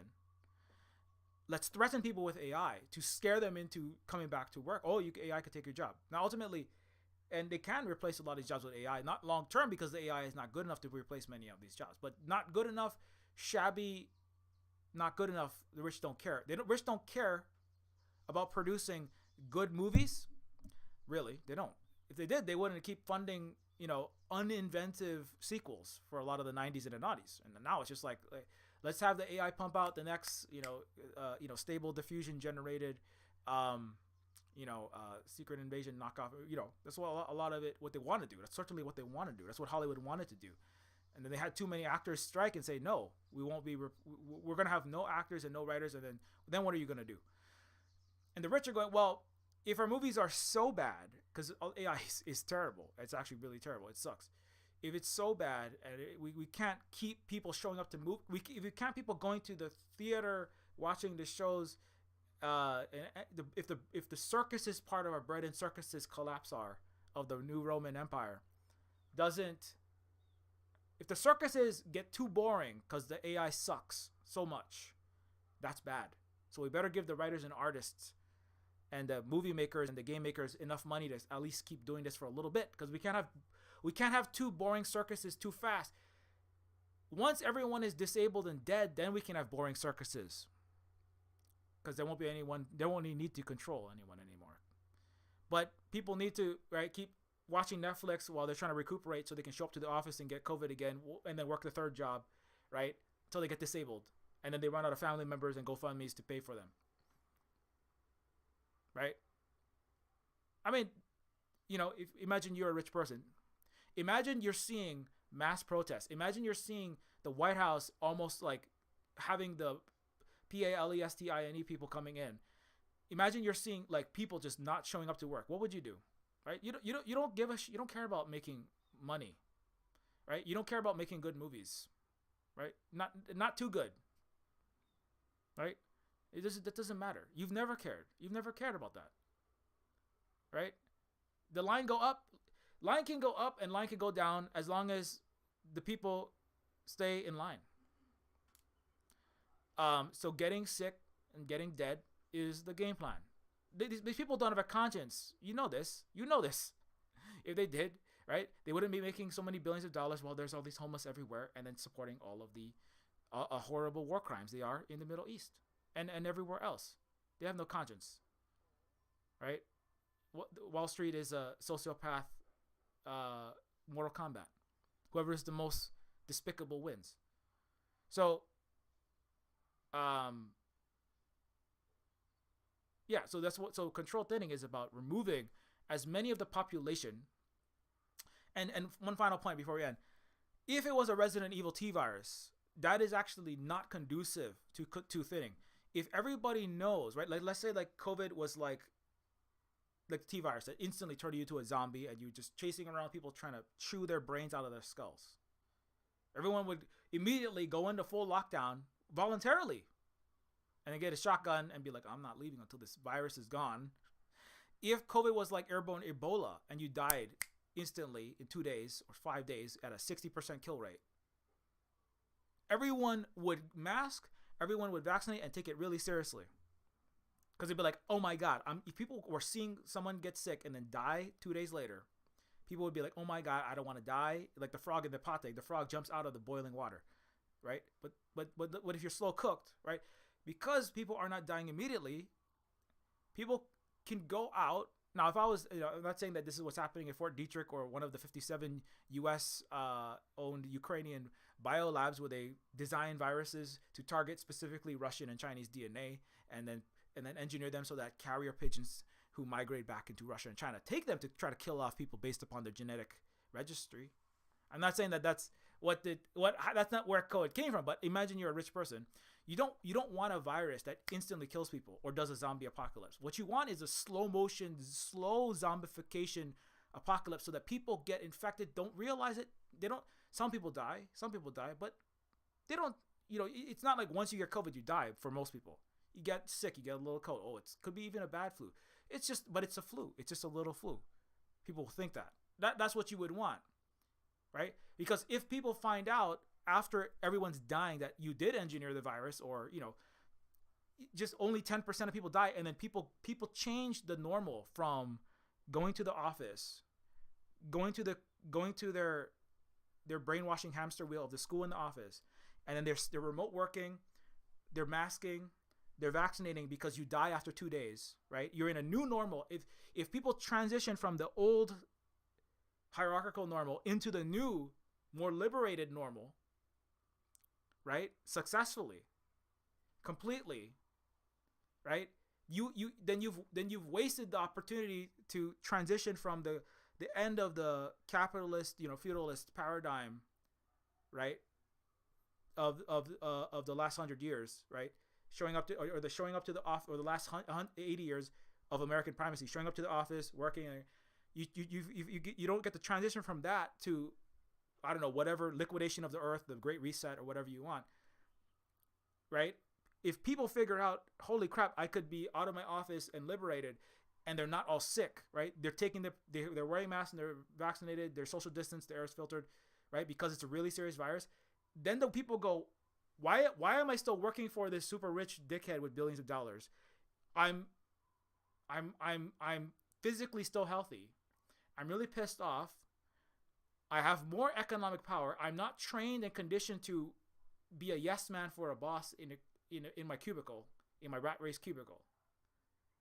That would be very bad for you, right? So this is why COVID being ambiguously killing you, relying on the selfishness that has been trained into people in a capitalist system to fight each other, right? The selfishness of getting my party, getting the consumerist. I'm just going to get my Starbucks, I'm going to get my yoga, and and then not caring about the collective health, even though science is screaming, hey, care about collective health.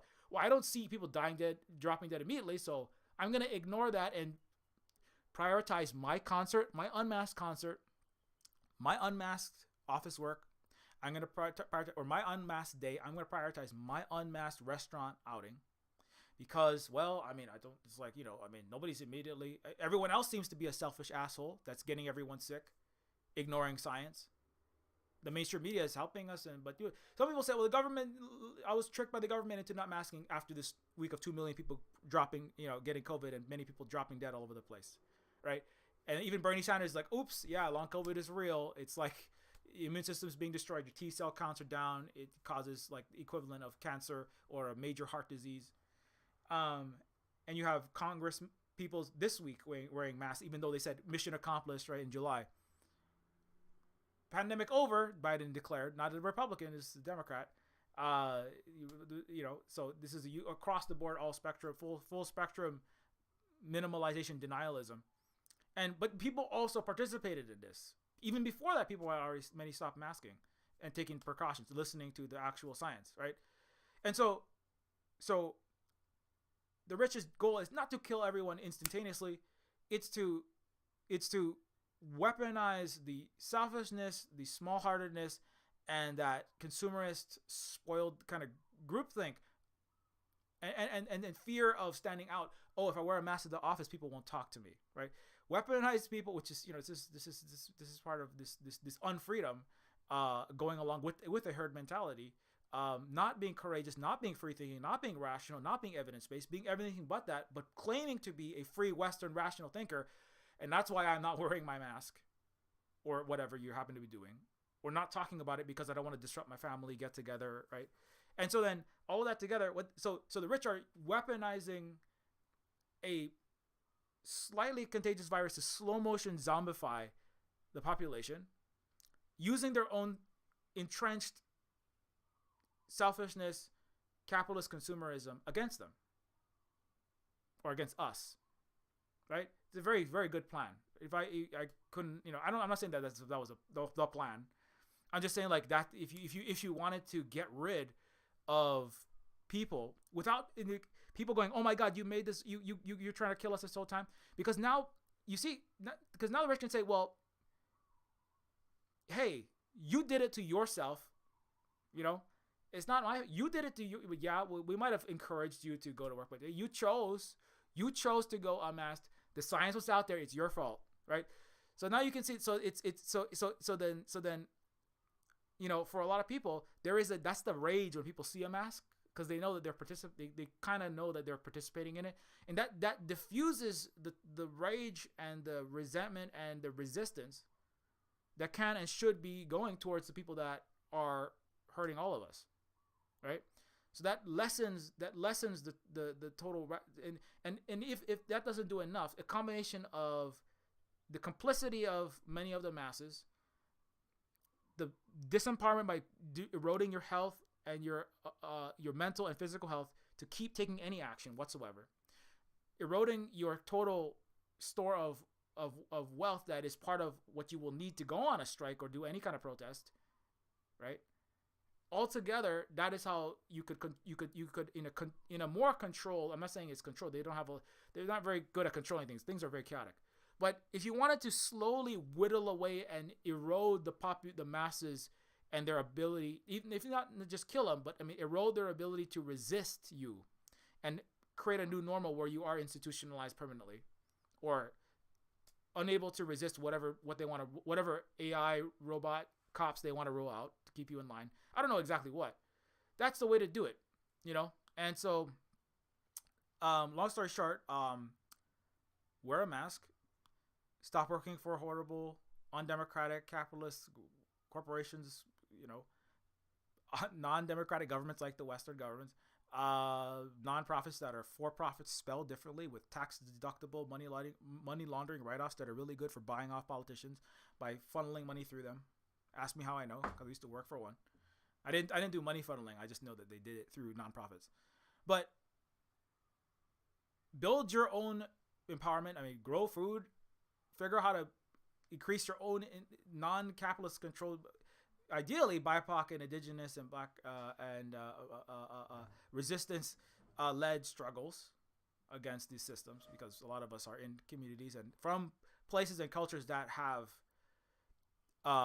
non-unjust hierarchical, actually collective communistic, one might say, lifeways, histories, cultures, economics, and politics and structures of society. And empower yourself. Do not allow yourself to be disempowered by the COVID-19 virus, pushed by this capitalist, self-annihilatory, ultimately plutocratic system that wants to keep you controlled as the controlled demolition of their, imperial system declines. Want to keep you from controlling the way that the inevitable decline of the last 100 years of U.S.-led primacy falls apart. Western-led order. It's not the way that the Pax Americana, the Pax Westoid collapses. Don't let them control how it collapses. Take control of it yourself and support your comrades, especially your disabled and immunocompromised comrades and fellow humans, and also fellow animals. Dogs and cats are dying rapidly from COVID as well. Support all of them, and also our relatives that are even more, have zero hospitals in the GAZA after all the bombings by US's favorite little golden child there. Support them as well. If you have a watermelon in you and the red, if you have that flag in your bio and you are not masking, you are not supporting them, because they're all dying. 99% of the Israel is vaccinated, and 3% of Palestine got vaccinations, and almost none of them have hospitals now. So anyways, for all those reasons, do that. And it's not time to leave. It's 1:30. I got to go eat food. And the birthday party of Silver Spook is happening soon. So I got to get to that. But before that, don't forget, everything we do is supported by our support through Patreon, support from our viewers through Patreon. This is one way that you can take control of your education. Don't allow, the West to diseducate your children. Also, because PragerU and right-wing book burners are taking over a lot of the public schools of the United States as we speak. And even before that, it wasn't very good, especially when it comes to history, politics, and economics. So Silver Spook, if you become a Silver Spook Patreon, as I said, you get access to the Silver Spook Discord, which is what any K-12 kid I think would need to learn. and also gives you all of the like videos and threads that I've made, like categorized approximately according to topic, and you can support us to keep doing this work and get access to the Silverspook Discord and behind the scenes on Neofeud 2, which is a cyberpunk adventure game that I'm currently working on, and lots more, including how to grow your own food and using coconuts and other food as a staple for your daily sustenance. Not just that, but also you support us to keep doing this food security, economic, and nutritional sovereignty work here in the U.S. occupied country of Hawaii. And also, even if you don't want to support us to Patreon, you can also give us direct support through Ko-Fi at ko-fi.com/silverspook, and it really does help us out a lot. Neofeud, which is a cyberpunk adventure game about all the topics that I discuss on here, in a retro 90s satirical point-and-click adventure that I did the writing, music, art, and programming of. It is on sale now, so any sales of that do help. If you don't know anybody who plays games, buy it for your friends or comrades who play games. Tell them play it on stream if they stream or make YouTube videos, and that really does help us out. If you have a second to leave even a very short review, it does help us to get the game recognized in the Steam algorithm as well. You can also get Neofeud on itch.io for Windows and for Mac and for Linux, and it's also a place where you can get many other games, and it's also DRM free if you don't like that. You can also get Decolonators and Pigeonwing Gun and several other games, and there's also a Silverspook bundle to get many of them together. And Woman is a book by Holly that was raised in right-wing evangelical Protestant Christianity, and it is not a historical retelling, but a work of fiction that lends a different perspective to what is usually read. And Holly's book is free, or you can donate some money when you get it. Also, you can follow at Silverspook Games at octanon.social, at Silverspook Games at mastodon.social. We also have Instagram, Facebook, all those other places to follow. On Twitter, at Silverspook Guy and at Silverspook Games, minus the E in silver for the games-related stuff. Terminus Cyberstar is a cyberpunk RPG that I am the content director and lead writer of, and you can check that game out over here. And there's also a Discord. Holly, you can follow at the Holly University. No, at the Tech Fairy is Holly's Twitter handle. Holly's a partner in the Silverspook Cooperative, which is a non-capitalist, democratized business and also housing cooperative.